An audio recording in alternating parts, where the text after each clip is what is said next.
All right, this one's working, but we won't have another for questions. We actually don't really need the mic to hear each other, I guess, here in this room, but we need the mic for streaming because this is a lucky room, which is online. Right. So, okay. So, welcome everyone to the first session. This is a session by the World Bank, the special session by the World Bank, and the technology is not really cooperating with us. So, yeah, it's okay if you keep it really, really close. So this session is kind of about technology, so it's kind of fitting that we're struggling, because it was also about the occupational change on tasks and job polarization. As we're slightly behind the schedule because the room has to be reorganized, I will not take more time. There will be 4 presentations. We have a nice rhythm, World Bank IBS, World Bank IBS. We have 30 minutes for each speaker. We will try to speak for around 20 minutes, so we have ample time for the discussion. The first presentation is by Ivan Torre. Thank you. Hi, hello everyone. So I'm Ivan Torre from the ECA Chief Economist Office, the Europe and Central Asia Chief Economist Office of the World Bank, and the paper I'm presenting now is actually a background paper for a report on distributional tensions and the social contract that will come up in the next months in the region. So the title of the paper is a bit descriptive, doesn't say too much, but basically what we try to understand here is how does the change in occupations that has been seen during the last 20 years in Europe and Central Asia has had an impact on the earnings distribution. So, in general, the literature on wage inequality has traditionally focused on the evolution of skill premia. But recently, occupations have become increasingly, they have become increasingly a driver of wages as well, more than skill levels. And this takes place in a context of job polarization, mostly in developed economies. There is a paper by one of our presenters here that shows that it's not precisely the case in most of Eastern Europe. But most of the studies have focused on the impact on job polarization only on employment, and the distributional impact remains a bit under research.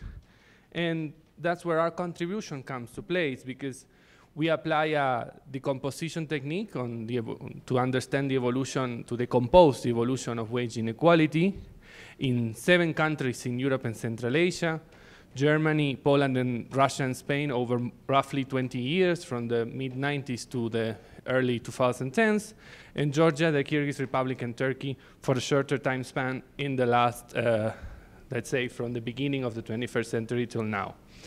So our main results show 2 broad regional patterns. More to the west, the decrease in routine task-intensive jobs has resulted in regressive changes in the earnings distribution, whilst more to the east we go, the occupational change has hit more the high-skilled population, resulting in a rather progressive change in the earnings distribution.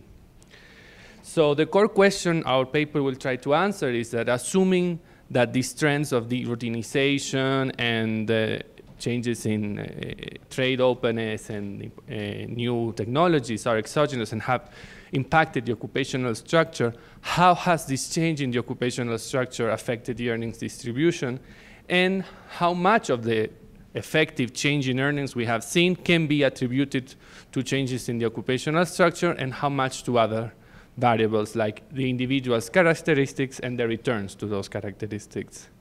So I will start by motivating a bit by showing you a bit the big trends on changes in occupations and earnings in Europe and Central Asia. Then I will provide a very brief description of the methodology we use, the results, and the summary, and the main messages. So the data we use in this paper comes mainly from household surveys, not from labor force surveys, except for the case of Turkey, because we want to have information on both occupations, employment, and income. And usually labor force surveys in Europe do not provide publicly the earnings variable, so we are left with using household budget surveys mostly. So this is just a brief description. We are using mostly household surveys. except for Turkey, which we have a very good labor force survey. And then let me make a point about the classification of occupations. We will classify occupations into groups.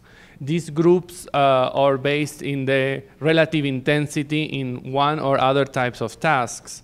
And what we do is we take the major subgroups of the ISCO classification of 1888 vintage, the 1988 vintage, because we are using old data.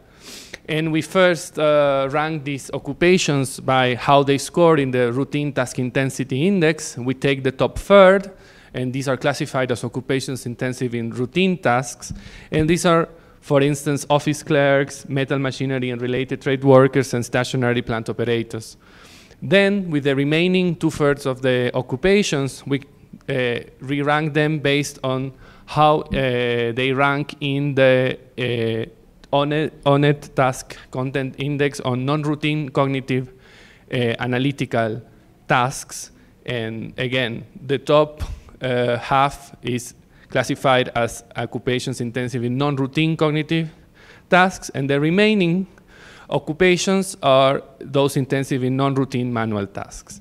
This classification is not new. We did some tweaks and changes, but it's roughly similar to the classification used by other authors, in which they basically classify the occupations intensive in non-routine cognitive tasks as those are called lovely jobs, and the ones intensive in non-routine manual jobs as lousy jobs, in the context of the job polarization literature, while those intensive in routine tasks are traditionally the middle jobs. So rather than using a very long name, I will refer to these as lovely jobs, corporate managers, engineers, professionals, and these as lousy jobs, as personal service workers, elementary occupations, with the middle occupations being those intensive in routine tasks. So how have occupations and earnings evolved in some of the, I start by looking at the 3 countries we have in the European Union in our sample, and we have Germany, Poland, and Spain. So in the 3 of them, those that we classify as middle occupations, as routine task intensive occupations, see a huge decrease. The case of Poland is mainly driven because the initial year is right after transition, so it's quite influenced by that. But then we have Spain and Germany. And Germany is the case that looks the most as the US, which is the typical case of job polarization, in which you have an increase in these lovely jobs, an increase in these lousy jobs, and a decrease in the middle jobs, this hollowing out of middle occupations. How have earnings evolved? So on the right-hand side, I show you this is the evolution, the wage growth during the whole period, normalized to the median growth. The median growth is 0. So as you see in the 3 countries, the wages at the bottom of the wage distribution have grown less than the ones at the top. So this is clearly, both 3 countries have seen a regressive change in the wage distribution. This is different to the US, for instance, which has seen a U-shaped curve that has given a name to the wage polarization phenomena, in which wages at the very low of the wage distribution have actually increased a bit. Those at the top also, and those at the middle have lost ground. We don't find that, pattern here. We do find some evidence of job polarization from the employment side, but we don't find polarization on the wage side, like in the US. In the other countries, the patterns are more interesting in the sense that they are very different from the previous ones. Here, first of all, note that the magnitudes are smaller. In the previous one, we were talking about magnitudes of maybe 10 percentage points on overall. Here they are quite small, but what is interesting is that in the free format Soviet Union countries, actually the share of lovely jobs, defined as those intensive in non-routine cognitive tasks, have declined. And the routine ones, the middle ones that are supposed to be losing ground in the West, actually have grown a bit. And together with them, also the lousy jobs. Only Turkey sees something similar to what is going in the West, but not precisely with the same magnitudes. And in a similar way, as differently to the western part of the region, here the change in wages has been mostly progressive in the sense that the growth, like wages at the bottom of the wage distribution have grown more than the ones at the top. So we want to understand then how these changes translate into this and how do they account for this. So the decomposition methodology we use is inspired by Bourguignon and Ferreira, and it's basically a generalization of the Oaxaca blinder decomposition to whole distributions instead of only at the means. This is a technique that's been used mostly to study changes in poverty, changes in inequality overall. So in the context of our analysis, let's define earnings as a function G of occupations and exogenous characteristics like education, age, and gender, and then you have some individual idiosyncratic error and parameters that link these characteristics to earnings. That is what is I show there as omega, sorry, is the returns. Basically, the returns the wage premium for education, for age, for gender. And similarly, occupations, we define them as a function of exogenous characteristics. And so this I already mentioned, these are the return to characteristics. And these are the parameters that link the characteristics of individuals to occupation. That is how likely it is for an individual with, for instance, tertiary education to be in a given occupation of the three types we said. So these parameters capture that match, the match between individuals' characteristics and the occupations they are in. So we then, in practical terms, then we use a multinomial logic in the case of occupations and a standard mean set equation for the earnings. And the idea here is that we simulate counterfactual distributions of earnings or occupations by replacing the parameters and the variables of a distribution in one point in time in the other point in time. That is, if we want to understand how the distribution of earnings has changed between 1994 and 2014, we say, what if the distribution of characteristics, let's say the education, the age, the gender of the people were the same as in 2014, but the return to the characteristics, like say the return to education, was the same as in 1994. So by creating these simulations, we decompose then the observed change. We do the same for occupations. That is, what would have been the occupational structure of today had the correlation between being a university, having a university degree and being in a lovely occupation being the same as 20 years ago. So then, for instance, for the distribution of earnings, we can decompose the change between 2 years in a part that is attributed to the changes in these occupational parameters that link individuals to occupations, a change in their exogenous characteristics, their education, their age, their gender, a change in their return to those characteristics, and then there's obviously a residual component here. And similarly, for the distribution of occupations, we can do the same. We can say how much of the change we saw in occupations is due to the change in these parameters that link individuals to occupations, a change in the characteristics of the individuals. So if they're more educated in general, that can lead to changes in occupations. And then, of course, a residual component as well. So let me now show you just one example of how these parameters that link individuals to occupations have changed.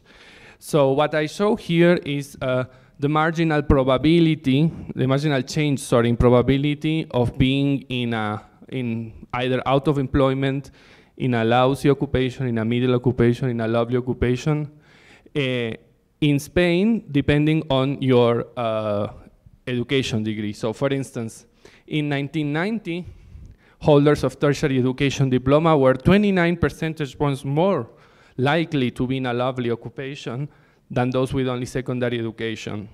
And that, well, sorry, it should be the red dot should be in the next one, sorry. But that probability is now 40, so it has increased. So now you're even more likely to be in such a type of occupation. This has increased by 10 percentage points in the last years. For instance, but for those that have a secondary diploma, in 1990, they were 18 percentage points more likely to be in middle occupations. Again, this is switch, I wanted to show those. And 14 percentage points less likely to be in lousy occupations than those with only primary diploma. And this has changed. The probability have changed in an opposite direction. So now these people are more probable to be found in a lousy job. So in 1990, with a secondary diploma, the probability of being in a routine middle occupation was higher than today. So it is the change in these parameters that is partly driving occupational change and partly explains the change in earnings. So here, what I show you is on dark colors, we have the observed occupational change, what actually happened.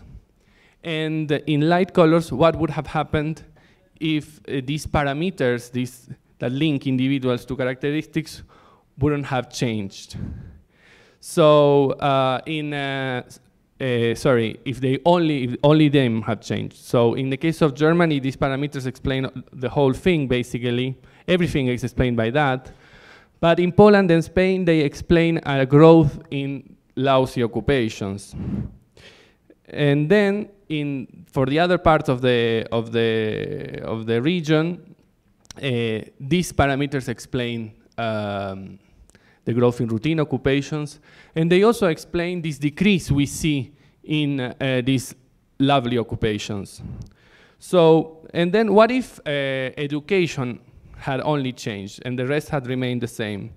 So not very much happening in Germany, because actually most of the average people were already quite highly educated, for instance, in Germany in the mid-1990s.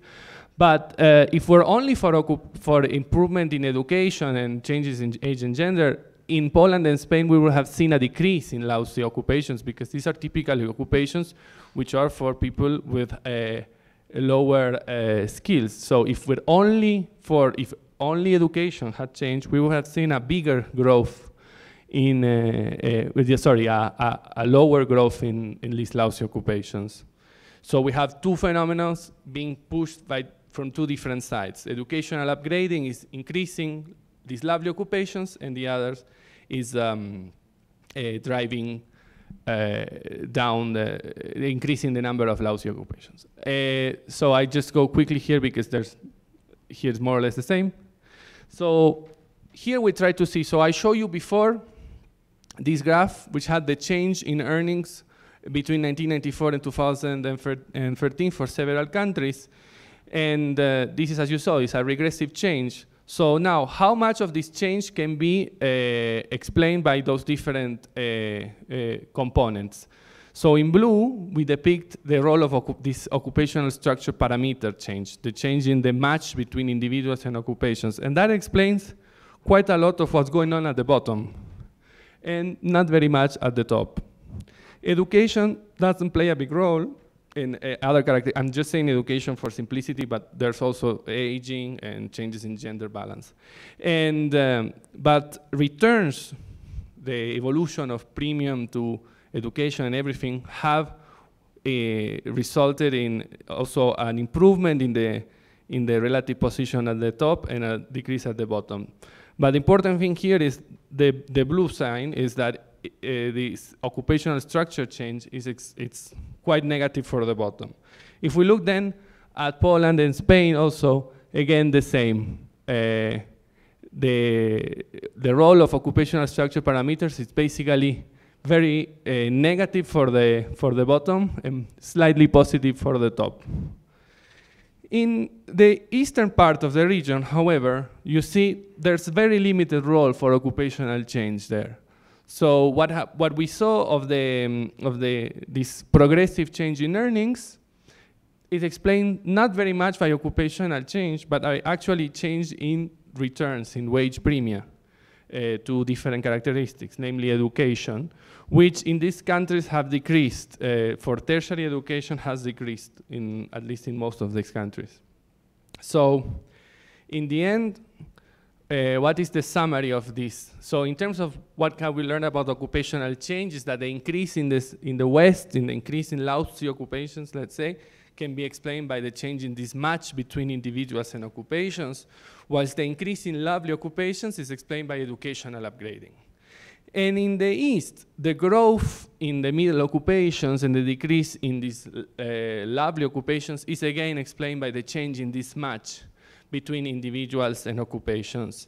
And education upgrading alone would have resulted in an increase in lovely jobs, because these countries all in the East went through educational upgrading, but still the share of lovely occupations decreased. So it shows that probably labor supply, the supply and the demand were going in opposite directions. And in terms of earnings, so in the West, it's mostly the change in occupational parameters that are driving down the earnings at the bottom, and it's slightly positive also for the top, and the changes in characteristics, in the returns, sorry, the changes in the premium have been quite regressive.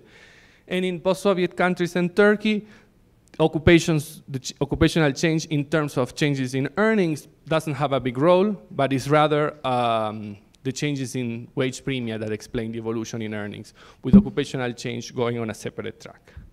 So, yeah, this is just Emily. Thank you.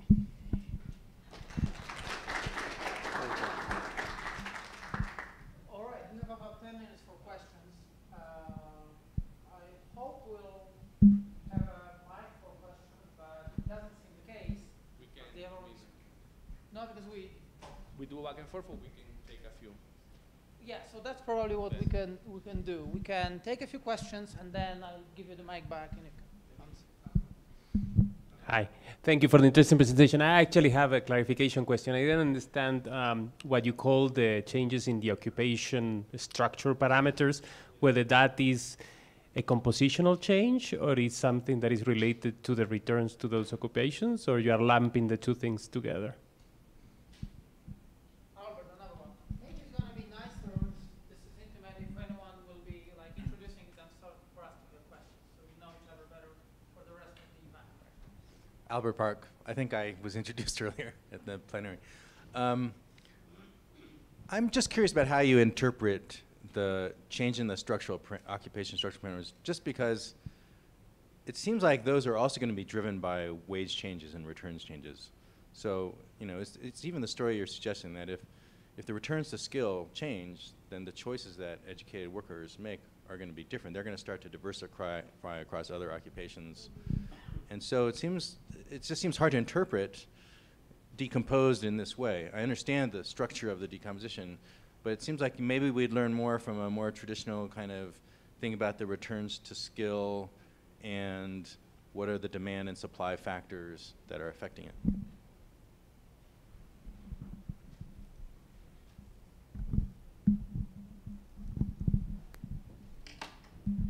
Hi, well, thank you for the questions. Yes, indeed, they touch an important subject, because I didn't mention a lot. First of all, our analysis is just a decomposition analysis, so it's not I mean, in that sense, we can't distinguish, let's say, these parameters are basically resume the correlation between having a given characteristic education, for instance, and being in a certain occupation. That is naturally, as you say, the result of an interaction between supply and demand. Of course, wages do play a role there.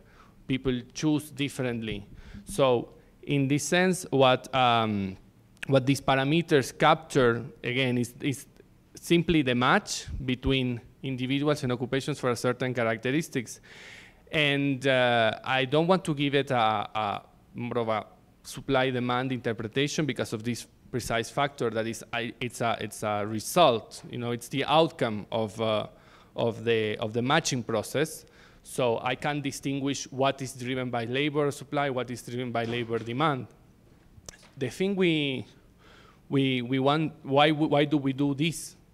In part is because we want to try to take away a bit the role of changes in characteristics, that we can separate from it. We just want to be sure that we are not, we want to see how much of the change is not simply because of people getting more educated or participating more in the labor market. We want to isolate that fact, and we also want to isolate the impact of wage premia from the whole decomposition. Then, of course, what is the precise interpretation we can give to this is as it is, as I was saying before. So individuals, they offer their skills in the labor market, and the employers demand occupations. So not necessarily they offer and demand the same thing, but what the employer demands is occupation, right? And there is some match that has to take place there in the labor market between the skills and the characteristics of individuals and the occupations. And these parameters capture that match and how that match has evolved. So it's basically that, what we can say. I know it's limited in that sense, but since we don't have panel data, we are using repeated cross-section, we are limited in terms of the type of analysis we can do, and we prefer to do this more simpler decomposition. That's it. I think we have time for one more. So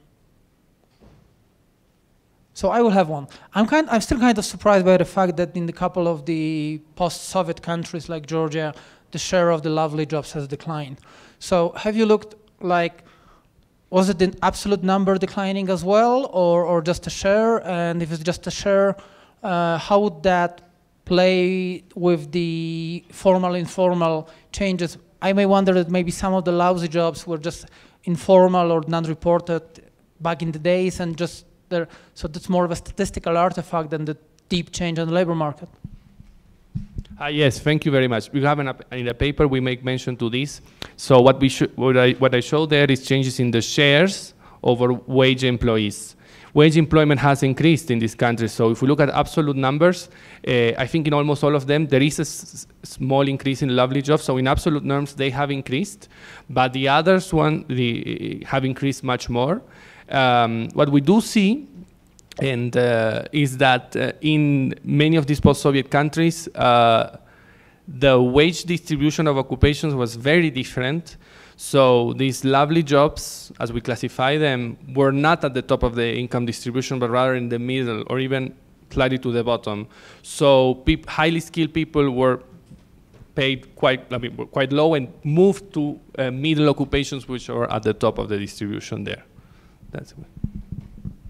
Thank you. Sorry, I had to mention I have to leave later, so you won't see me because I have an issue at the U.S. Embassy. Sorry. All right, thank you, Ivan. So the next presentation is by Wojciech Hardy. So here we go. Thank you. I think it might be yours.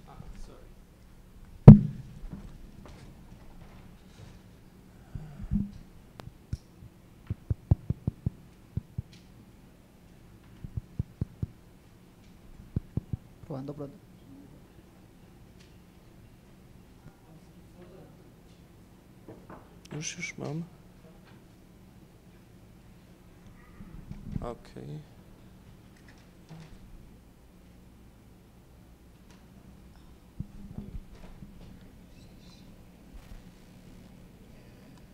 Okay,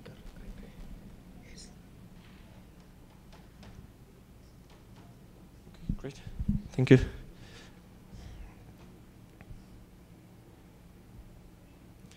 Okay, so hello. I'm going to present the research we did at the Institute for Structural Research. Basically, it's about the derurbanization in European countries and how it affected specific age groups of workers, especially in terms of the probability of them being unemployed. So what we know already is that there's the routinization progressing in many countries around the world. It has been shown for many developed countries and some of the developing ones. Basically, by the routinization, we understand there's a switch from the more routine jobs to more relatively non-routine jobs. And this has been often attributed to factors like technological change. I think this is the factor that is receiving most attention recently, probably. But other factors mentioned are also offshoring and educational upgrading of the workforce. But basically, not much attention has been given to how this deroutinization actually affects specific age groups, whether this is an effect that makes them switch jobs to more non-routine ones, or whether it actually displaces some of the workers, forces them out of the employment into unemployment, for example, and whether these effects are the same for example, specific age groups of workers. And there are several reasons why we might be concerned that these effects might be different for age groups. For one, older workers have been shown in skills surveys to have lower skill levels, especially in skills such as numeracy and problem solving in technology-rich environments. And these skills have been also shown to be more often related to jobs that are non-routine, cognitive intensive, and not routine intensive. So we could expect that if the routinization forces the older workers out of employment, then they might have higher problems of finding new jobs that are more non-routine, as they lack the appropriate technology-related skills. And other research also showed just that older workers have lower between occupation mobility, so they might have difficulties in finding other work. On the other hand, some research has shown that automation may actually create problems for the young workers, as the machines do not really displace the already working, I think it was in manufacturing, so it didn't really displace the workers who were already working, but rather decreased the number of new workers that entered the sector. So we might also expect that the routinization might carry some adverse effects for the youngest group of workers. And so what we're trying to do here is we'll try to check how the deroutinization affects this unemployment risk, and also if this differs by age groups and whether it's changed over time. So what we do is we have EU labor force survey data for 12 European countries, and we look at the period of time from 1998 to 2015, and for all these countries we have the 3-digit ISCO classification of occupations. We take the ONED data, the American database on occupations, and that has information on what tasks are performed in each of these occupations and how important they are for each of the occupation.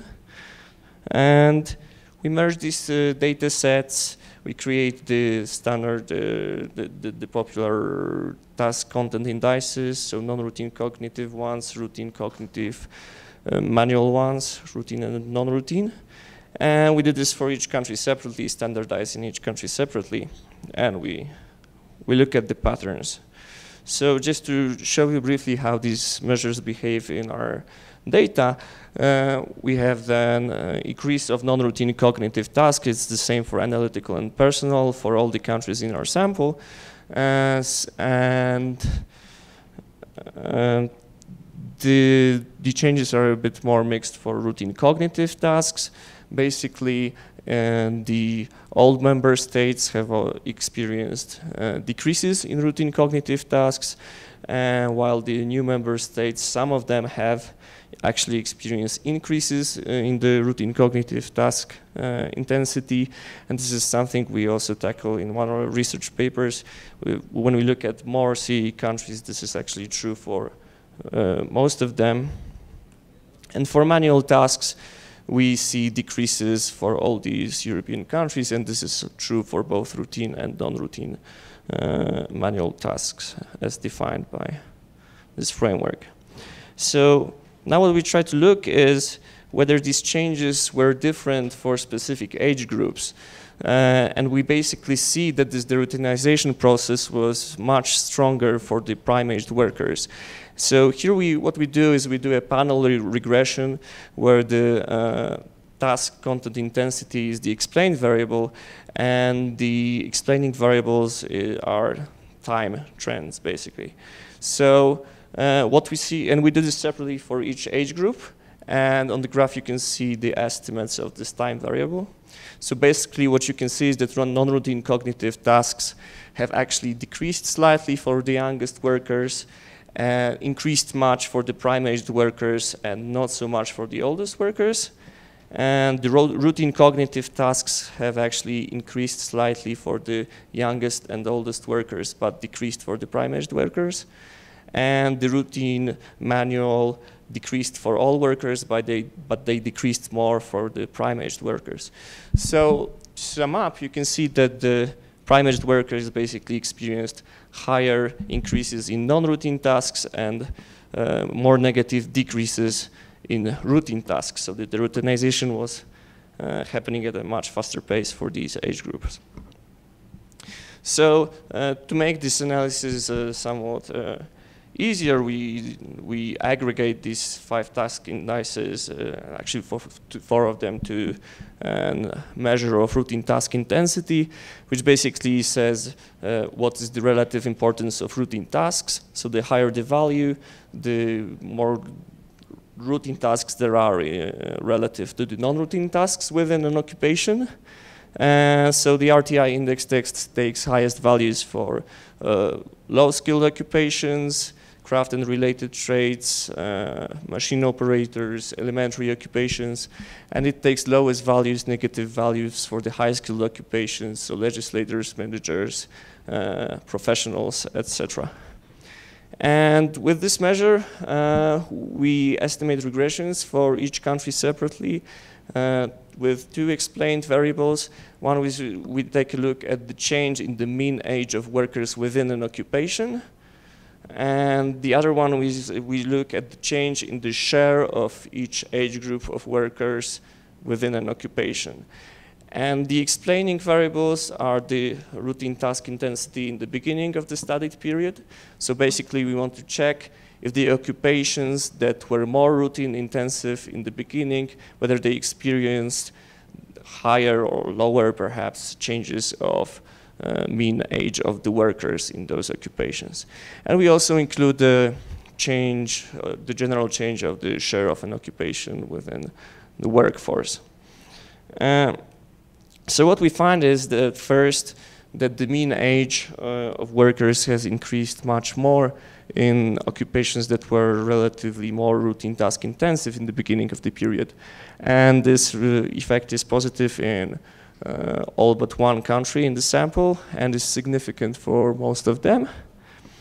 And when we then look at the shares of the age groups, we can see that this was driven by both decreasing shares of the youngest workers in these occupations and the increasing shares of the oldest workers in these occupations.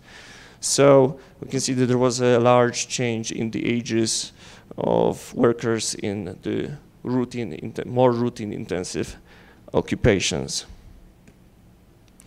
So we see that this deroutinization process affects different age groups differently, but now we want to ask if this is because they switch occupations or whether this is because they are more likely to become unemployed.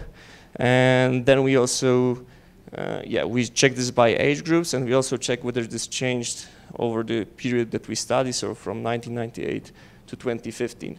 And to do this, we calculate country-specific logit models where the explained variable is being unemployed. So in EU LFS data, there's this variable last occupation. So based on this, we can also calculate the task content for the occupations of the unemployed people in the sample. And then we add some more control variables to account for differences in by gender, education, and regional variables like the share of industry at the time a worker was age 17 in the region they were in, and the Bartek instrument. So basically these are the odds ratios from this regression, from this most simplest model, where we have the RTI as explaining variable, and we can see that in the more routine intensive occupations there was higher chance of people being unemployed. And this remains true and statistically significant when we add all of the control variables. So it's significant. When we add the additional controls, it becomes insignificant only in one case, and I think it was in Spain. But other than that, we can see that there was a higher chance of being unemployed in the more routine task-intensive occupations. And we then kind of expand on this regression. We include interactions between ages, age, and the routine task intensity, and also the period, the beginning and the end of the period studied, to check whether this relationship between unemployment risk and RTI was the same for all age groups. And basically what we see, these are 6 out of the 12 countries, but the remaining 6 also support this, that this relationship was typically a bit stronger, more positive for the youngest age groups than it was for the oldest.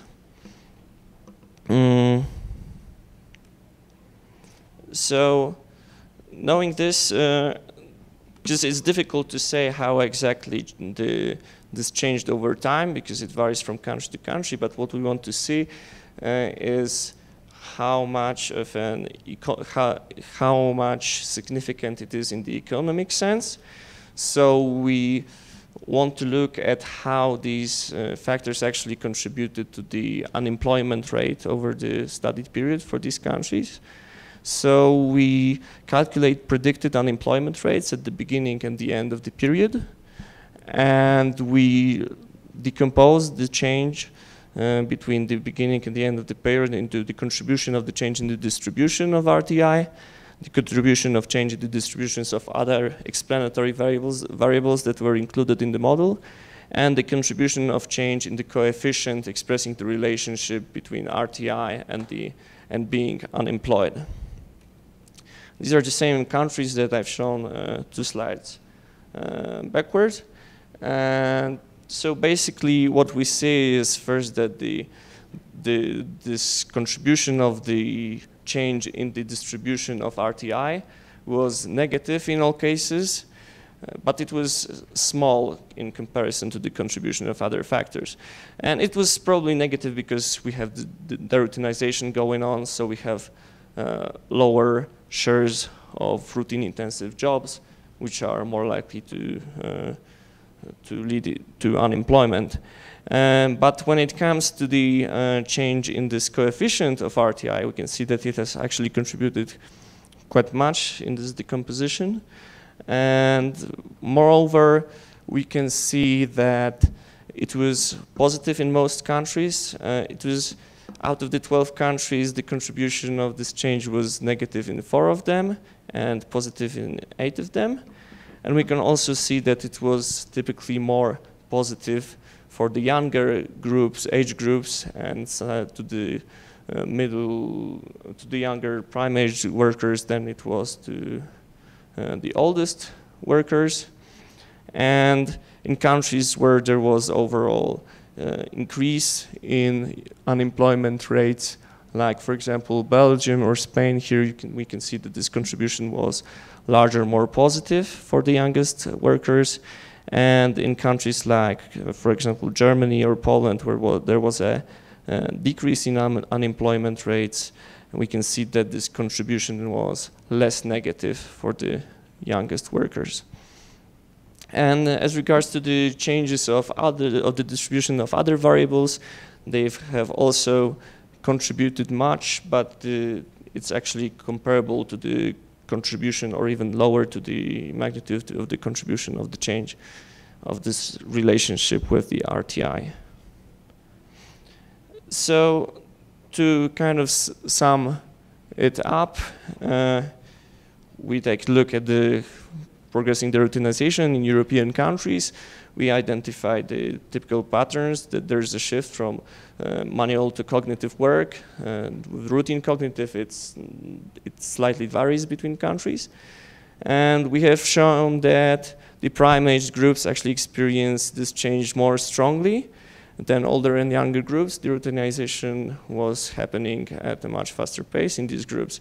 But it seems that these workers basically shifted more to non-routine work, whereas the effects on unemployment were possibly more happening, for example, for the youngest workers who had higher risks of unemployment associated with the routine task intensity than the prime-aged workers, and especially than the oldest workers, who kind of seem to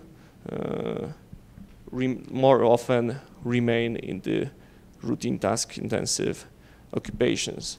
And this, on the one hand, means that we have seen so far that the older workers are more likely to retain in the routine jobs, but if the routinization process intensifies, this also means that they might be more vulnerable to the changes that it might induce.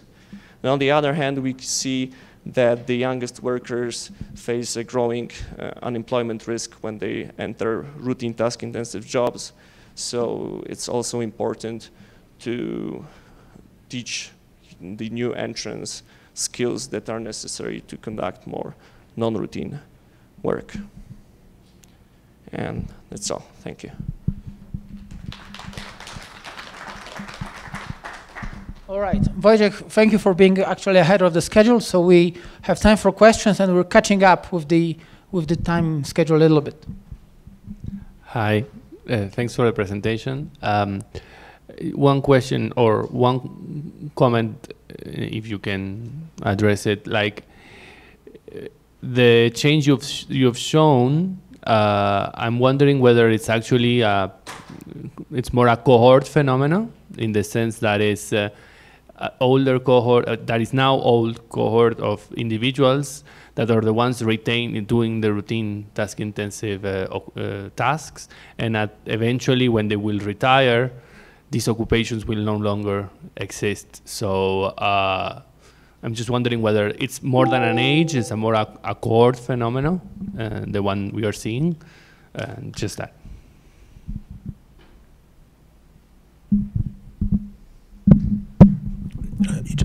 I don't know whether you you thought of doing a gender decomposition of those results, because I suspect that they can reveal very interesting patterns. For instance, my hypothesis would be that routine intense tasks are very different for men and women, whereas when it comes to those lovely jobs, they may be much more similar, which means that the conclusions may look very differently for men and women. I don't know whether you thought about it.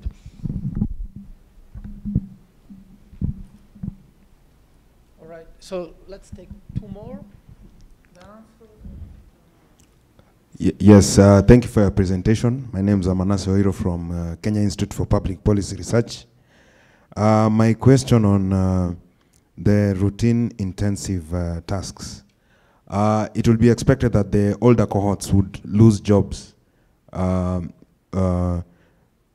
regarding the routine intensive tasks compared to the younger cohort. But your results showed that the older cohorts were more likely to retain their jobs, if I'm right. Yeah, so what would explain this? Because you'd expect that since they are closer to retirement and it will be more costly to dismiss the younger cohorts, what would explain the reason why the older cohorts are retaining their jobs relative to the younger cohorts? Thank you. Hi, I'm Julian Messina from the Inter-American Development Bank. I was wondering if you had digged a little bit more into this age or cohort effect of the unemployment, which I find very intriguing. It goes a little bit against what I initially would have expected.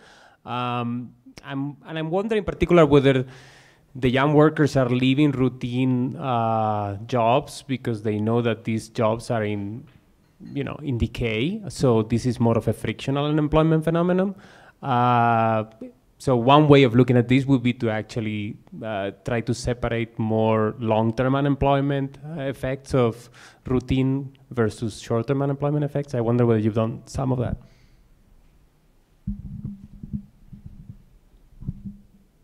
Okay, let's take one more. The last one, 5, proper batch students. Hi, Italo Gutierrez from RAN. My question is similar about the question of a person from Kenya. One thing that is important to take into account is the labor market regulations, and I think that I'm a little bit more familiar with Germany, but it's actually regulations that make it more costly to dismiss older workers versus younger workers. And I was wondering, it would be actually interesting to code up those regulations across the countries you have in your sample. And I'm assuming those regulations are different by in each country. So UK probably has more flexible regulations than Germany with respect to older workers. And whether to look at that can explain some of the patterns of in terms of unemployment for older versus young. So. It's a question and a suggestion.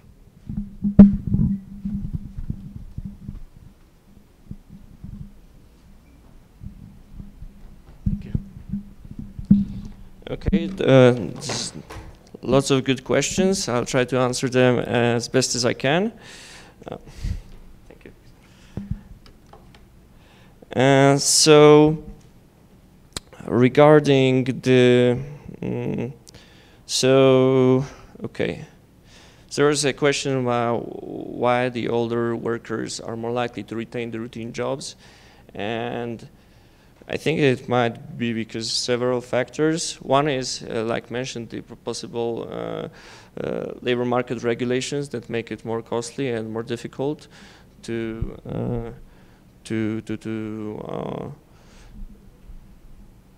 that basically protect older workers from becoming unemployed, and also perhaps maybe the experience of the workers also takes some precedence, and it makes the older workers actually more valuable than hiring younger workers to these routine occupations.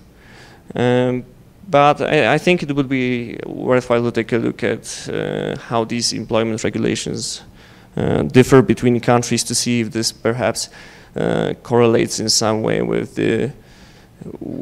what we see with the magnitude of this relationship that we observe for the specific countries.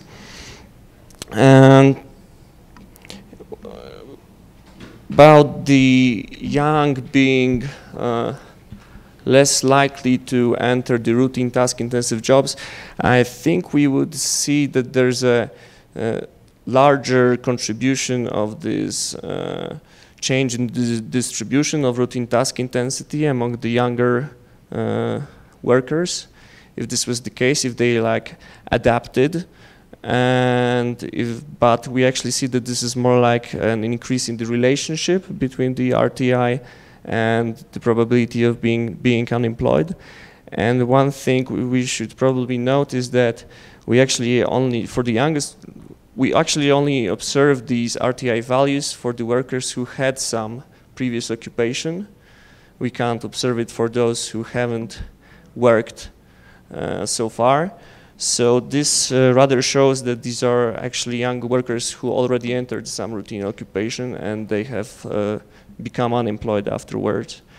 So, well, I think it would be probably also interesting to look at the long and short-term unemployment, but I think that what we observe is rather about young workers becoming more vulnerable and not adapting. And finally, about the cohort and age, I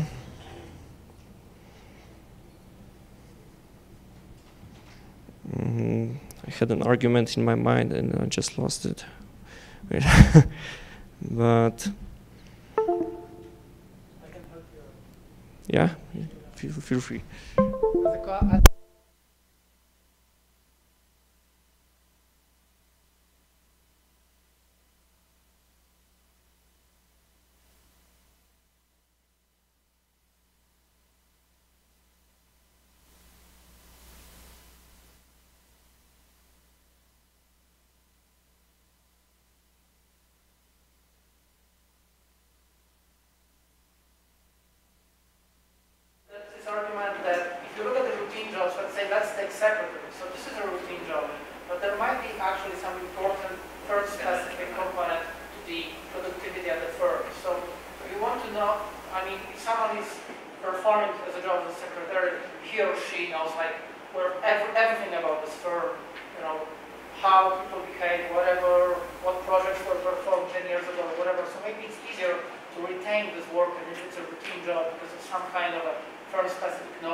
Okay. Thank you very much. Do I have a presentation here or?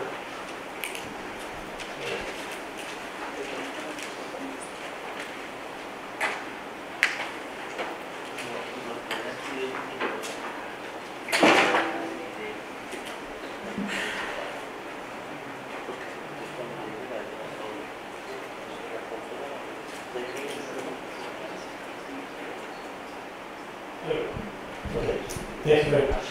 All right, so I also present a work that is a background paper to a report that was mentioned by Ivan.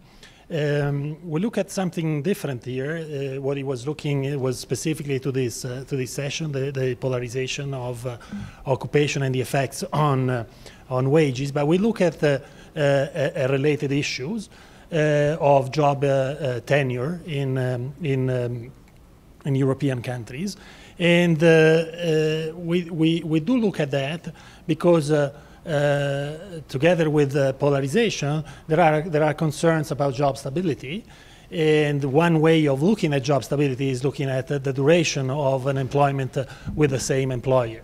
So that's tenure. There's a remarkable stability in tenure. When you look at a fairly long period of times, tenure fluctuates across countries, but if you look at one countries and even a region, in this case Europe, it's fairly stable.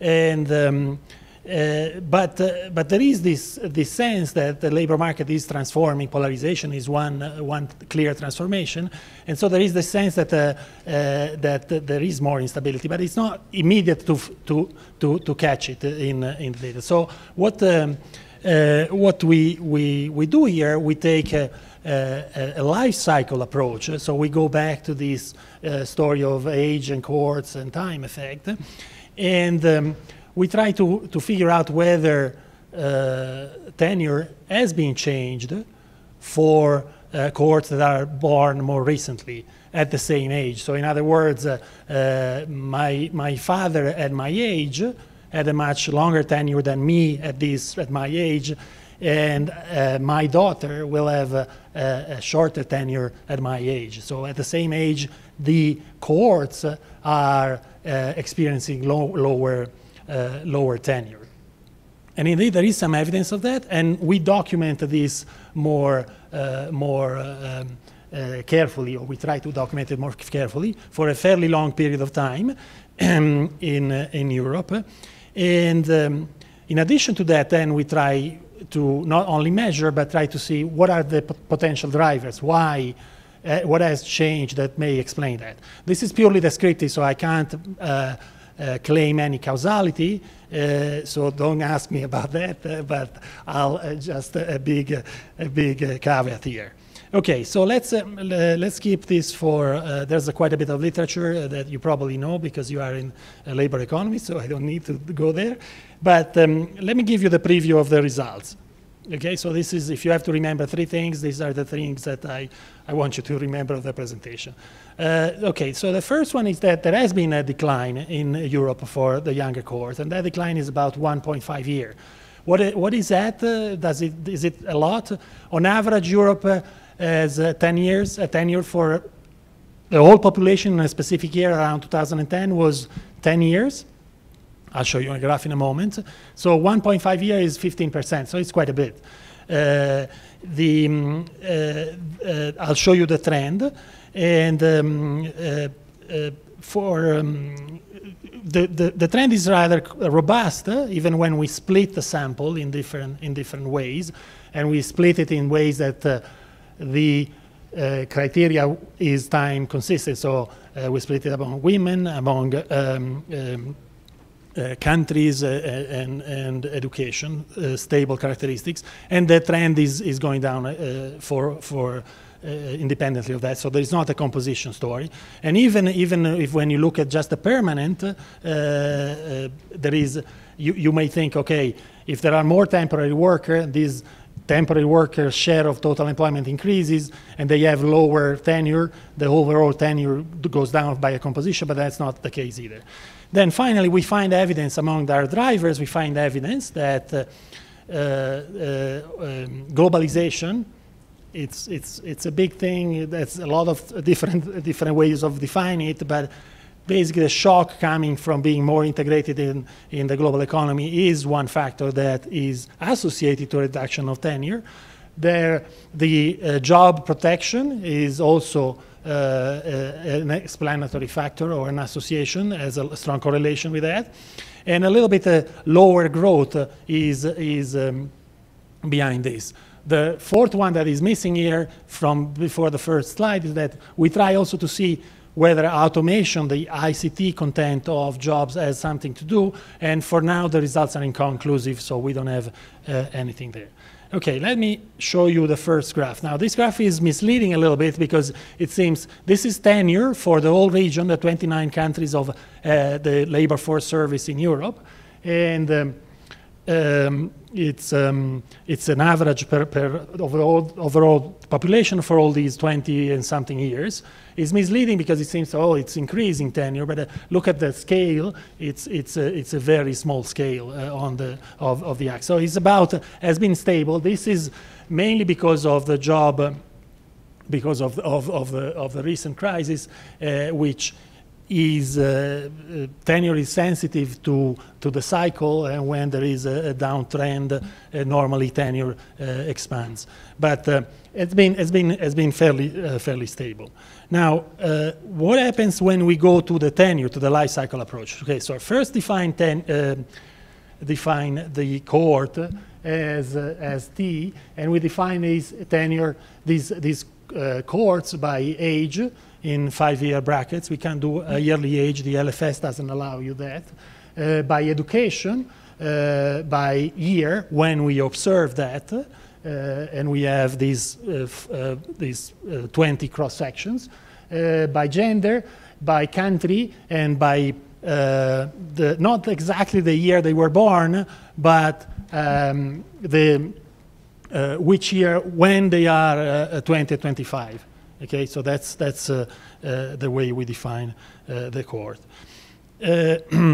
So instead of being yes, okay, so that's clear. Now, before giving you the full decomposition, these are still the data, but these data now are plotted as the cohorts. So you see the different colors. These are different cohorts. In 93, our first year of the sample, if you look at that over there, we saw the oldest cohorts that were in 93 already 55, and we follow them until 60, then they disappear. Down here, we have in 93 someone that was the first time we observe is 20, and so on and so forth. In the middle, we follow them for longer periods. Now, what is that interests us is two things. Already you can see it here. There is a clear age effect, so as you get older, the tenure is higher, but there is also the cohort effect, which is the distance between at the same age. If you draw a vertical line at the same age, a younger cohort has a shorter tenure than an older cohort. Now there is also a time effect that we have to disentangle. Okay, so that's what we do next. So we run a regression with the usual dummies for birth cohort, age, and year effect, plus some controls for the education and the gender. And you have to add one restriction, because there is a perfect collinearity. When you have the age and the year, you observe someone you know when they were born. And so we use the approach that was firstly used by Deaton and Paxson, that basically to eliminate this perfect collinearity, and it assumes that there is the year effect is orthogonal to a trend, and so that the dy, the beta y, just captures the fluctuation across a time trend, and the time trend is captured by the combine the age and cohort effect. So once you do that, you can finally draw separately the cohort effect and the age effect that you extract from the data that I showed you. There is a third graph that would be the time effect. So to build a T underscore A, E, Y, S, C, B, I have to take a piece here, the cohort to which belong, at what age that person has, what gender, etc., and I will reconstruct the left-hand side, okay? So, but what I want you to take out here is this: there is a clear age effect, and there is this cohort effect that interests me, and this shows you the 1.5 year that the cohort, the younger cohort, the one that entered the market more recently, lose vis-a-vis the older cohort. Okay. Now let's see a little bit if this is a composition effect, as I was saying, and let's try to re-estimate the same equation that I estimated before, but splitting the sample in regions. I can do it by country even, but here just region, and you see that this is the same, although not exactly. They don't start coming down at the exact same time, but you see for all of the region, independent where they are, they come down. By the way, you also notice that the southern European regions have a higher on average cohort effect. This is just the cohort effect, not the whole tenure, but it's the cohort effect.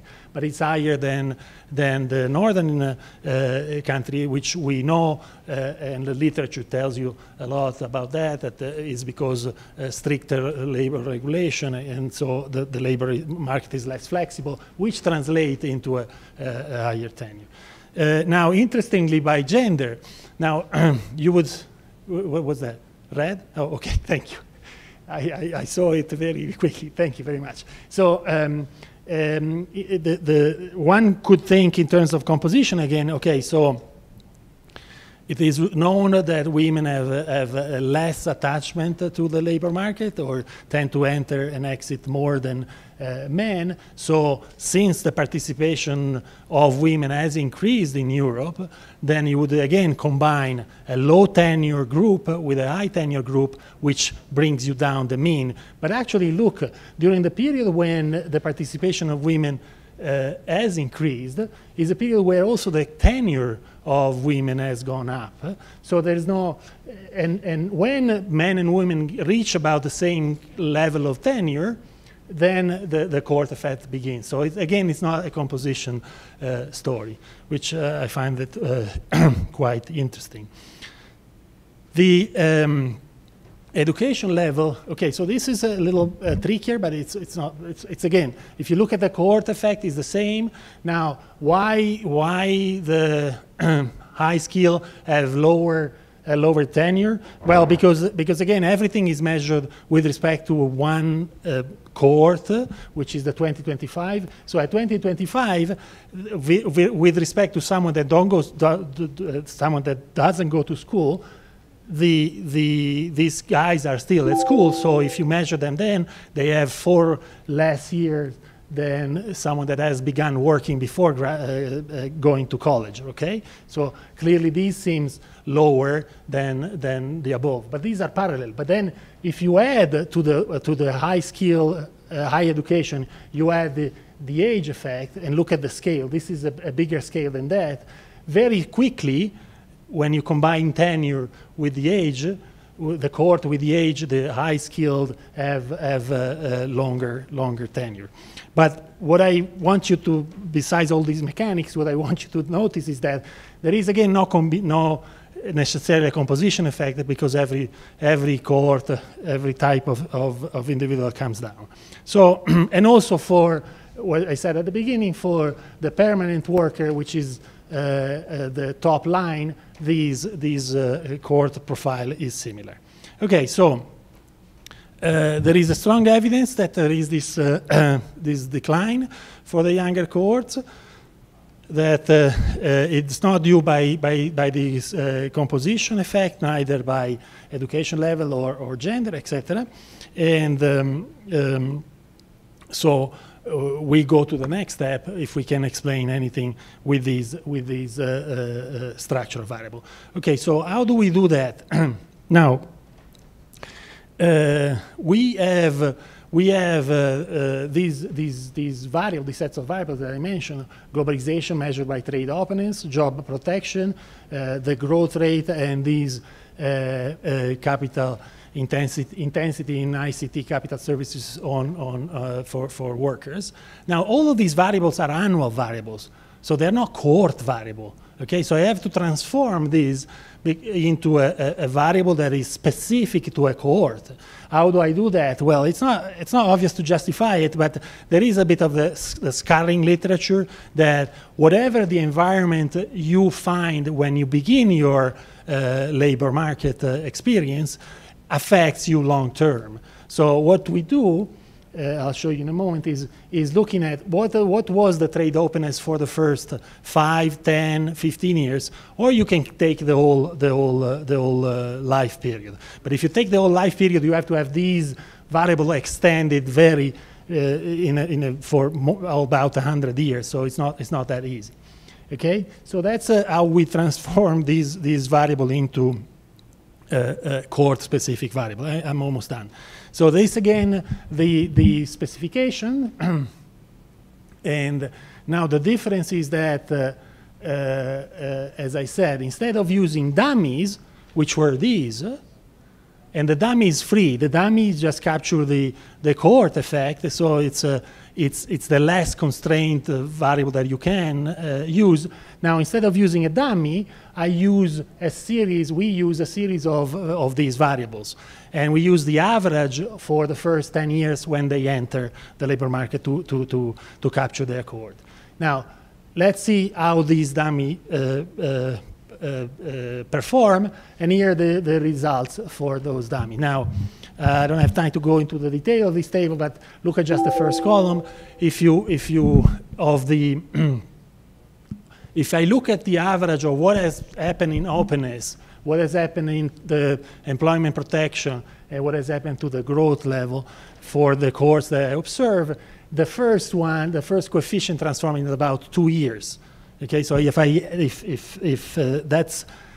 I compare the beginning of the first oldest cohort with the newest cohort, how much openness has changed, with that coefficient gives me almost 2 years. The protection gives me half a year, the job protection gives me half a year, and that one a little less than 3 months or something like that. So those are the order of magnitude that we find. Now, and I'm almost done. Now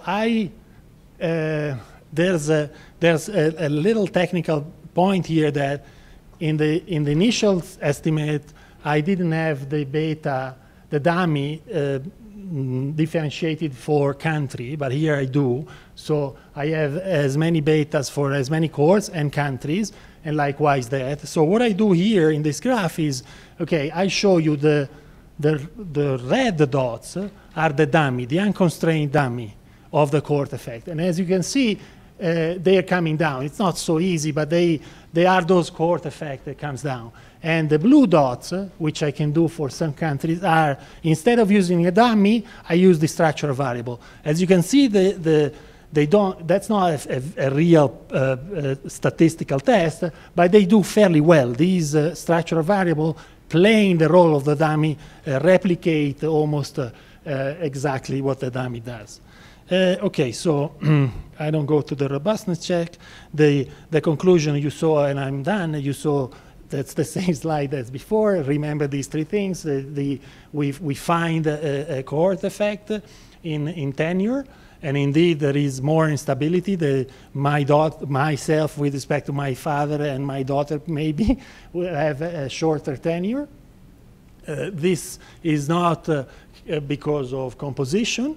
And then we find also that some association, no causation, that these structural changes are influencing these tenure.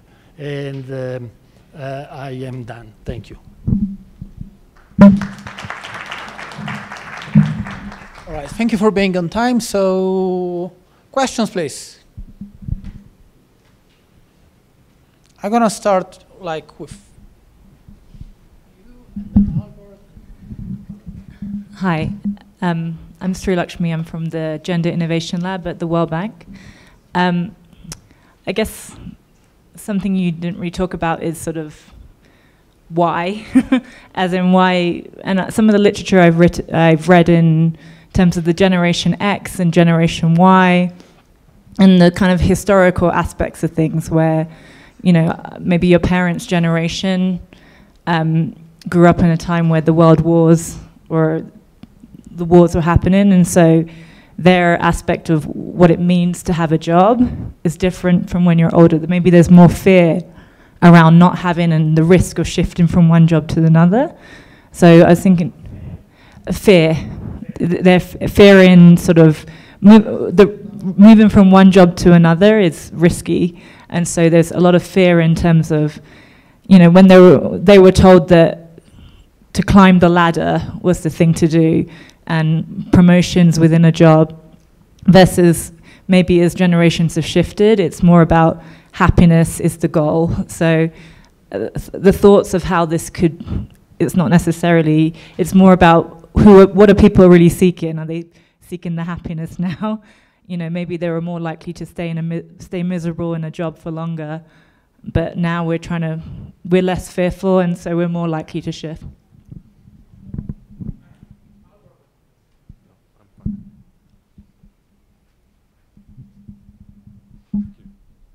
Hi, I'm Maxime Léger. I'm here professor at Javeriana.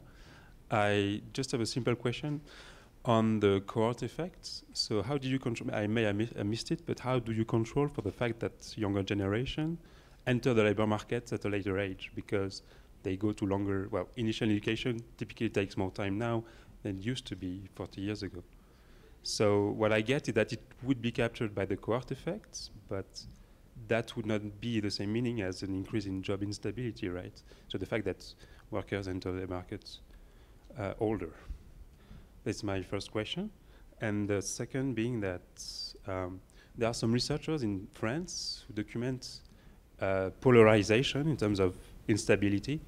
That is, you have an increase in instability for short-term contracts, typically, while an increase in instability for short-term contracts, while for other longer-term contracts, these are typically not changed or even increased, I mean the tenure. So my question is, do you plan on looking at those kind of distributions of instability depending on the duration of contracts, for instance?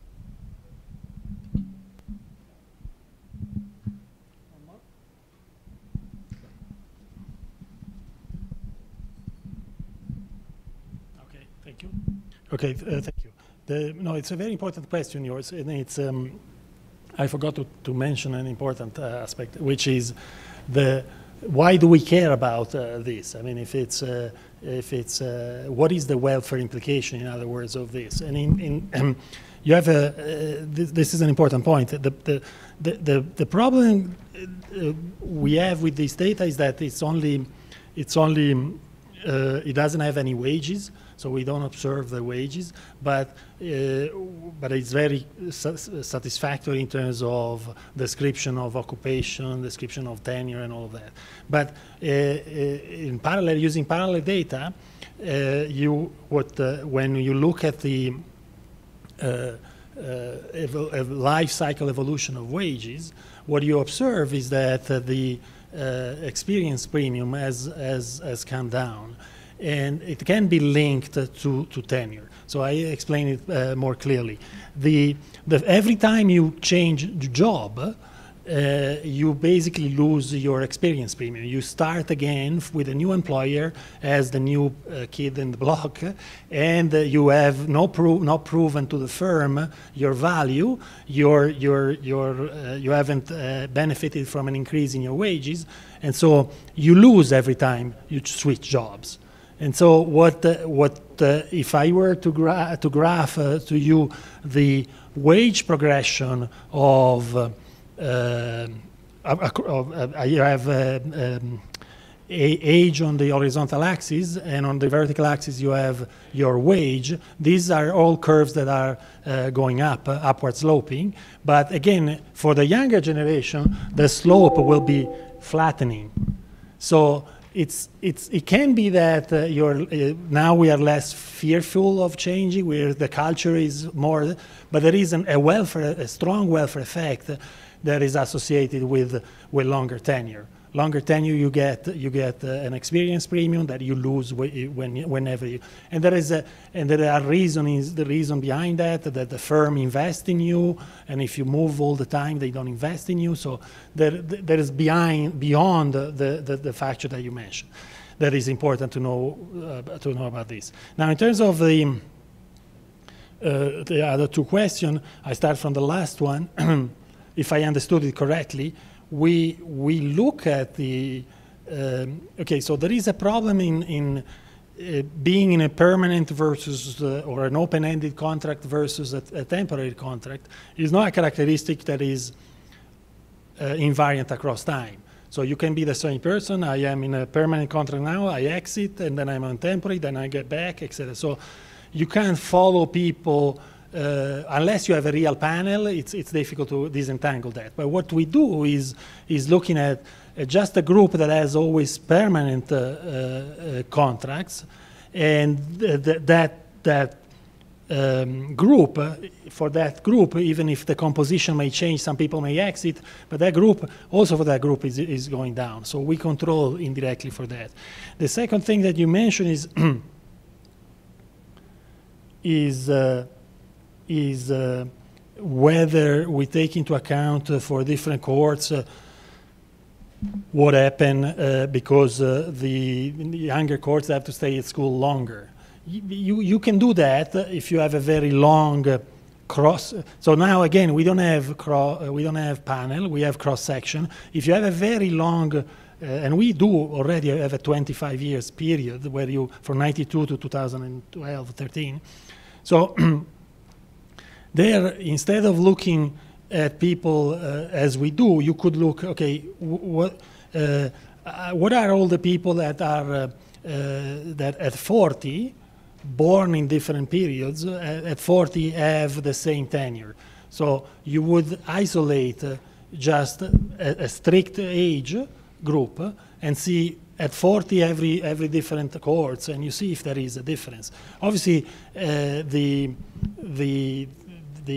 effect of being at school more, it may play a role, but it doesn't bias your measurement, I think. Thank you. Any more? All right. If not, it's my turn then. I've already have a guide. If you want to.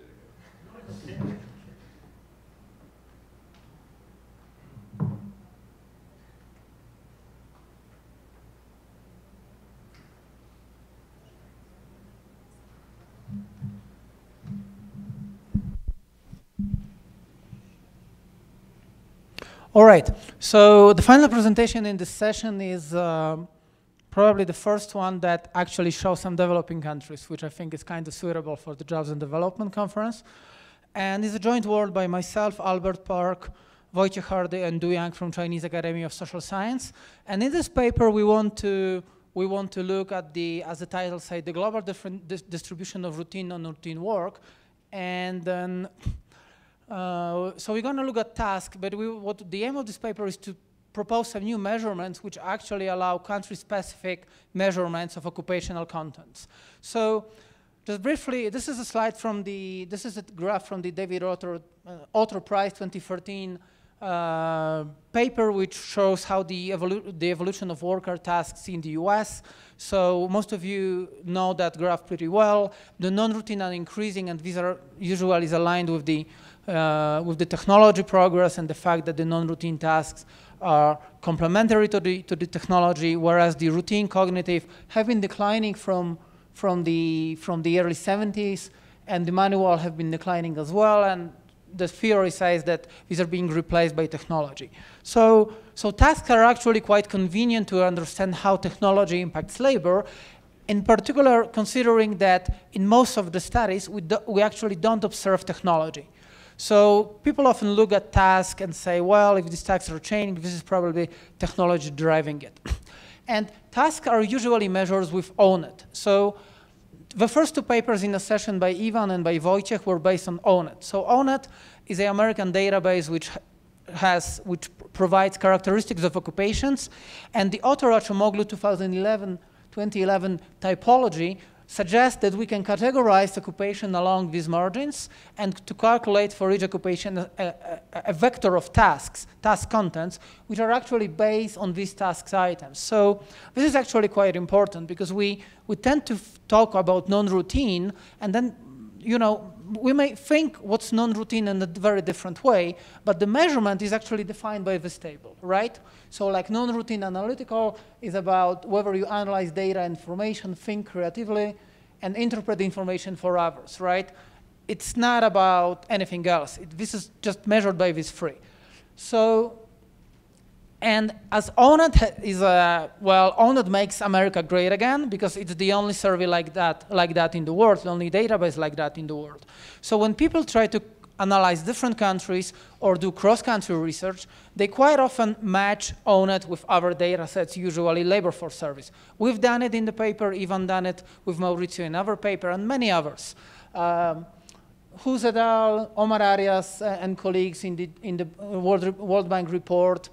And yeah, and to some extent, Michael Handel in the 2012 paper for the OECD, he showed that it's actually okay to some extent. So he used a skill surveys from a couple of countries like Canada, UK, and he calculate a task using this country-specific skill surveys compared with the results he obtained by matching ONET to these countries. I said, well, the correlations are pretty high, like 80%, so we're fine. But well, then on the other hand is WDR 2016, which uses the simplified David-Autor classification, which just classifies workers to like highly, to occupation, the 9 occupations are classified as highly skilled, middle skilled, low skilled, and David-Autor done that classification on ONET for the US, and farmers in the US are not a low skilled occupation because there's a lot of technology and very few farmers, so they are something like a middle skilled. But if you apply that to India, you get a bizarre results. You can't really say that farmers in India are middle skilled. So there is probably some point that if you go away from the US, at some point the application of ONET is kind of questionable, right? So in our paper we're not showing the point where the ONET works and where it does not work, but we want to actually test whether the occupations are really identical around the world, because that's the assumption everyone does when you use ONET. So the contribution of our paper is first to create new task content measures which meet a couple of criteria. First, we want to have them measured at the worker level, so we have a worker heterogeneity within occupation. Second, we want them to be country specific, so we can see whether manager in India is different from manager in Poland and is different from manager in the US. Then we want to have these measures being as possible, consistent as possible with the Autor-Acemoglu measures. So in that sense, we want to have the similar meaning. We don't want to trick people into creating an ad hoc measure and using the same term and having a different patterns, let's say. And we want these measures to be applied both to PIAC survey and the STEP survey. And when we have these measures, then we quantify differences in the task content of jobs around the world, and we try to identify factors which contribute to these differences. So there have been a couple of papers which try to do that. 2 papers I know which are using PIAC data, Delarica Gortazar and Marcolin and others. Lucas Marcolin is also at this conference. There is one paper by World Bank colleagues which uses STEP, data. But these are nice papers, but they are quite arbitrary how they define tasks.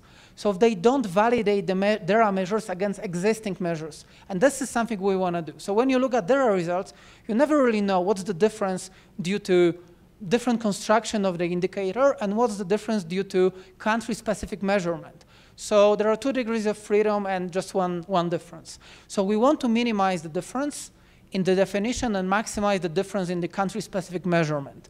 So for that, we're going to use three different data sets, and we're going to start with the US. But let me just briefly show you what is the data we're using. So we're using the PIAC data, which is a survey conducted by the OECD. It's a basically skill survey and also skill use at work survey. And we have data for 32 countries around the world, OECD, but not only, like we have Russia, for example, there, and a couple of others. Then we're using 9 STEP survey, which is conducted by the World Bank. And it's kind of different from PIAC because it has, for example, more focus on the household component and less focus on skill. For example, there is no numeracy test, but the skill used at work questionnaire is basically identical. So we can use that questionnaire from both surveys. And we're also using the 6th wave of China Urban Labor Survey, which is a survey conducted by Chinese Academy of Social Science in cooperation with Albert and HKUST. And in the 6th wave, the skill use at work model from STEP was translated to Chinese and actually run in that survey. So we can add China. And this slide, very quickly, I'm going to skip. Just remember that not all these surveys are country representative. Like STEP is urban survey by definition, but as we're talking about non-cognitive work, it's basically non-routine cognitive work or routine cognitive work. You know, it doesn't really hurt us that we have urban samples in developing countries. So what's our methodological approach? So the first step is that we identify items in the PIAC survey and STEP survey that can be used to calculate tasks, and we group these potential items to 4 categories. non-routine cognitive analytical, non-routine cognitive personal, routine cognitive, and manual. There is only one question on physical effort at work, so we cannot really distinguish between non-routine manual, routine manual, but actually even in ONET, non-routine and routine manual are highly correlated. So it's not a big deal just to look at manual. So we have a bunch of items, and I show you. Oh no, I don't have them here. So we have a long list of task items that we say these are potential items that we can use. In the next, and then we use the USPEC. We merge the ONET data with USPEC, and we calculate the Otor-Acemoglu measures on USPEC at the occupation level. So we have the Otor-Acemoglu tasks calculated for the US. And then we apply the same methodology of calculating tasks as Otor-Acemoglu are using on ONET to the PEAC items, and we calculate every possible combination which is there. So for example, for non-routine cognitive analytical, we calculate 156,250 combination of task items that we can use as a proxies for non-routine analytical. For each of these 156,000 combinations, we calculate average score of non-routine analytical at the occupational level. Then we calculate correlation with the ONET task, and we want to find the combination which approximates ONET as good as it gets. So for example, this is our result for non-routine cognitive analytical. There is the black line is ONET, the red line is our measure for the US calculated with PEAC questions. And the correlation is like 0.77, and you can see that we basically replicate the pattern pretty well, right? And we do it for each. We do it for each of four tasks. We do it for non-routine cognitive interpersonal, separated and routine cognitive, where we have 5,000 options, manual just one.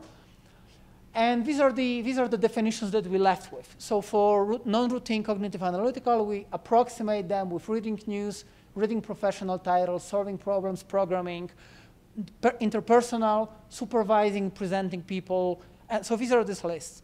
And once we have these measures defined for the US, we can then apply exactly the same definitions of measures to all countries. So by using US, we have minimized the definition difference. By calculating for other countries, we can see what's the difference in the country-specific response. So then when we compare our measure with the ONET measure, we actually find that the richer the country is, the higher is the correlation between our measure and ONET measures at the occupational level. So for countries which are close to the US, the correlation is quite high. As the countries get poorer, these correlations are declining, no matter at what occupational aggregation definition we measure that, and that's basically for all tasks. So it seems that occupations are kind of different, and the poorer the country is, the error you can get by the error you have by using ONET and assuming that the occupation is identical to the US is probably larger. All right. Then we do a simple test to see whether the fact that we use a couple of data sources matters.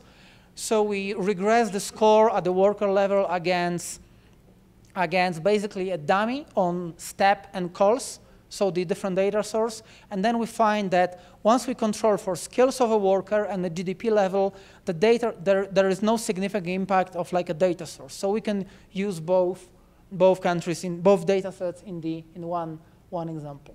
So, and just a clarification, there is no unit of tasks. So just to have a reference point, we express everything relative to the US definition. So 0 is always average in the US for a given task, and 1 is a standard deviation of a given task within the US. So if the country scores, let's say 0.6, that means that the average is by 0.6 of a standard definition above the US average. And we actually find, and what we find that there is first of all, there is a strong pattern between the intensity of non-routine tasks and the development level. So there is a strong correlation here. The richer the countries are, the more non-routine work is being performed there. It's the same for interpersonal, for both. For routine cognitive, we find this kind of inverse U-shaped pattern, or basically flat, but if there was no Singapore here, you can talk later, that would be like an inverse U-shaped pattern. So the highest score on routine cognitive are in Eastern Europe and transition countries, and also in Southern Europe. The highly advanced countries, Singapore, Norway, Denmark, score very low, but the developing countries also score low on routine cognitive. And with manual, we find basically no pattern. But from now on, I will just use the RTI, similar to what Wojciech showed. So we just have one measure of a relative routine intensity of a task performed by a worker. So the higher the score is, the more routine, the lower the less routine. And now we're going to look at what are the cross-country differences within occupations. And I was actually quite surprised by this finding. So what we find is that if you look at highly skilled groups like managers, there is a strong and negative pattern on the country level between the development level and the routine intensity. So the poorer the countries are, the more routine is the work within the same occupational groups. It's for managers, for professionals, for technicians, it's pretty strong. So we find that the managers in China or Colombia are much more routine than managers in Poland, and in turn, they are much more routine than managers in Denmark and Sweden. But then when we look at the middle-skilled occupations like clerical jobs, there is no clear-cut pattern with routine intensity of clerical jobs and development level. So the high-skilled occupations are actually the ones which are most strongly related. And for the manufacturing, let's say, occupations, we find that there is this inverse U pattern, but not very strong. All right. And then in the next exercise, so we have a couple of stylized facts. The occupations seem to be different. The more advanced countries perform more non-routine work, in particular among the high-skill occupations. Among the middle scale, there is like no clear pattern related to the development level, but there are cross-country differences. And there are also cross-country differences in age of workers, in sectors that they work in, and in the skills that they have. And there are also cross-country differences in technology, so the use of computers, the ICT stock, the number of robots per worker which are there, and there are also cross-country differences in what functions particular countries perform in global value chains. So now we're going to move to the regression exercise to see how much of a cross-country differences we can attribute to various groups of these factors. So the way we build this regression is that we start with individual characteristics, and obviously we find that the routine intensity of tasks performed by a worker is related to the education. So tertiary educated workers are perform significantly less routine jobs than secondary educated workers, and primary more routine jobs.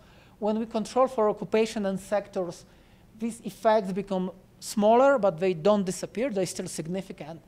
Then, in the next step, we add skills. So when we control for literacy skills, then we find that skills are strongly related to the routine intensity. The higher is the literacy skill level, like the advanced, like 0, the reference group is 3, up to 1 is basically illiterate, 4 and 5 is highly skilled. So we find that skills are, as you would expect, related to the routine intensity. The more skilled workers perform less routine jobs. But also what's disappearing here is the difference between primary and secondary educated workers. So when you control for skills, there's not much difference here. And then we add this sectoral and country level controls. And then we find that, first of all, computer use, which is here at a worker level, is strongly and negatively related to the routine intensity of job. Well, the ICT stock per worker, which is a country level variable we have, is also negatively related. So the higher ICT stock is, the more routine, the less routine jobs are, even if you control for skills and individual computer use. And also we find that it's the same with robots. So the more robots per worker there are in a country, in a sector basically, the less routine work is. And for foreign value shares, the higher the foreign value share in value added in a sector is, then let's say the lower is the position of a country in a global value chain. This is not significant here, but it will actually pop up in some of the occupational groups. And then we use this regression to decompose cross-country differences between every particular country and the US. There are lots of them here, like these bars here. So we use this kind of non-standard graphic representation, which you can say is inspired by the design of the Mutilla bags. But the main finding that when we decompose the differences, every country, again, the gap of each particular country with respect to the US, when we decompose this gap and we sort these countries by the size of this gap, first we find that the differences in the sectoral structures and occupational distributions contribute a bit, quite substantially. This is this gray bar here. So difference in sectoral structures and occupations within sectors contribute a little bit of a difference. Another important factor is the red one. So the computer used by a worker, it seems that the countries, most of the countries here with a positive difference have the workers there are less likely to use computer at work, and that correlates with more routine intensive jobs, and we can attribute this part of a difference to the differences in the computer use at work, and we also can contribute part of a difference to the ICT stock. So like the overall stock of ICT which is in a country, which can actually influence the way people work, besides being actually using a computer or not. So probably that affects how advanced people are in using computers. And then we also replicate this decomposition, and we look by occupational groups. And the factors that we identify for particular occupational groups are a little bit different. So when we look at the high-skilled occupations, 1 to 3, managers, professionals, technicians, we find that a large chunk of the differences cross-country can be attributed to differences in the ICT capital stock per worker. There's not much of a difference that can be attributed to skills and education. That seems quite similar across countries. The computer use among high-skilled workers is quite uniform these days, so we attribute most of the difference to differences in ICT capital stocks. Then when we look at the middle-skilled occupations, simple office jobs and clerical jobs, then we actually attribute the most potent factor is individual level computer use, not the ICT capital stock so much. And then when we look at the low-skilled jobs, which are like plant and machine operators and craft and related trades, this is the only group where the global value chains are significant, and they actually contribute a little bit to the difference. So the countries that are lower in the global value chains and have a higher share of foreign value added in the value added produced in a given sector, they seem to be characterized by more routine intensive jobs, which is kind of suggests that the pattern of offshoring is that you have more routine jobs within the same occupations performed in the countries which are lower in the global value chain ladder. And for the low-skilled occupation, we find that the differences in the ICT capital stock doesn't matter at all. So just to sum up, this is a paper where we try to create new measures and find the stylized facts. The main finding is kind of trivial, but it's the aim is that we're putting a number behind these intuitions that occupations are different, and we find that within the particular occupation groups, the most systematic differences between developed, middle income, and high income countries are actually among the high scale occupations. So for the policy implications, it's probably resonates well with the discussion at the previous section that it's not only about the number of graduates, but also about the quality of education. And then we decompose the differences, and we find that differences in the ICT capital stock, individual level computer use, seem to explain or contribute a lot to these differences cross countries, global value chains, globalization, only among the low-skilled worker. Thank you.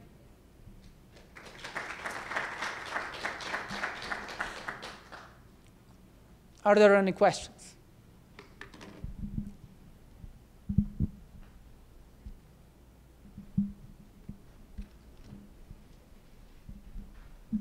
Hi, I'm Samir from the ADB. Thank you for this presentation. It was excellent. It was nice to see this result that you have the inverted U on routine cognitive GDP per capita. This is something that we looked at Asia as well, and very similar exercise. We basically took PIAC and merged that with the labor force service in Asia, and we find similar results. And one of the things we're trying to explain why the routine cognitive jobs have also gone up.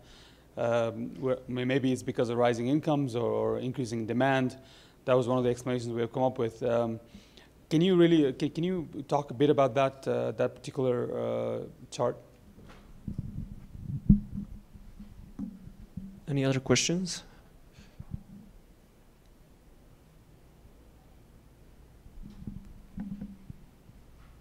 All right, thank you. So, with PIAC or STEP, you cannot really look at changes over time. So even when we look at the differences in the sectoral structures or occupational structures, we can't really talk about something driving something, because they might be reflecting actually the labor supply and the number of people who are willing and able to perform routine cognitive job. But the lesson we had from the earlier papers that we've done on Europe using ONET, but I think that this finding would hold even if we account for cross-country differences within occupations, was that the structural change patterns matter a lot.